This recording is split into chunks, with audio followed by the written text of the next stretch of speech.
ఇటు Donald Trump కు మద్దతుగా ప్రపంచ కుబేరుడు ఎలాన్ మస్క్ కూడా ప్రచారం చేస్తున్నారు. ప్రచారం చేస్తున్న సమయంలోనే డొనాల్డ్ ట్రంప్ పై జూలై 13న హత్యాయత్నం జరిగింది. పెన్సిల్వేనియాలోని బట్లర్ ప్రచార సభలో ఆయన ప్రసంగిస్తూ ఉండగా థామస్ మాథ్యూ క్రూక్స్ అనే వ్యక్తి తుపాకీతో కాల్పులు జరిపాడు. ఒక బుల్లెట్ ట్రంప్ కుడి చెవి పైభాగం నుండి దూసుకువెళ్లింది. షూటర్ ని అమెరికా సీక్రెట్ సర్వీస్ ఏజెంట్స్ కాల్చి చంపారు. ఈ ఘటన సంచలనం రేపిన విషయం తెలిసిందే. తర్వాత ట్రంప్ కు మద్దతుగా చాలా మంది ప్రచారం చేస్తున్నారు.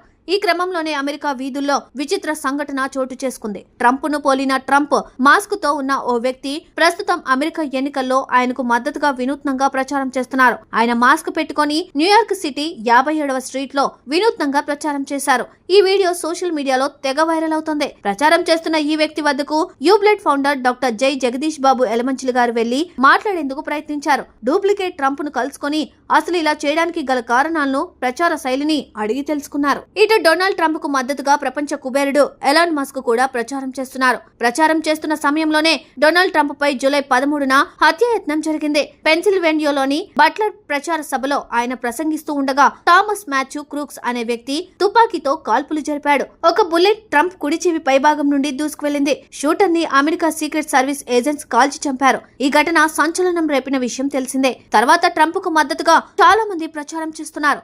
ఈ క్రమంలోనే అమెరికా వీధుల్లో విచిత్ర సంఘటన చోటు చేసుకుంది. ట్రంప్ ను పోలిన ట్రంప్ మాస్క్ తో ఉన్న ఓ వ్యక్తి ప్రస్తుతం అమెరికా ఎన్నికల్లో ఆయనకు మద్దతుగా వినూత్నంగా ప్రచారం చేస్తున్నారు. ఆయన మాస్క్ పెట్టుకుని న్యూయార్క్ సిటీ 57వ స్ట్రీట్ లో వినూత్నంగా ప్రచారం చేశారు. ఈ వీడియో సోషల్ మీడియాలో తెగ వైరల్ అవుతుంది. ప్రచారం చేస్తున్న ఈ వ్యక్తి వద్దకు యూబ్లెట్ ఫౌండర్ డాక్టర్ జై జగదీష్ బాబు ఎలమంచిలి గారు వెళ్లి మాట్లాడేందుకు ప్రయత్నించారు. డూప్లికేట్ ట్రంప్ ను కలుసుకుని అసలు ఇలా చేయడానికి గల కారణాలను, ప్రచార శైలిని అడిగి తెలుసుకున్నారు.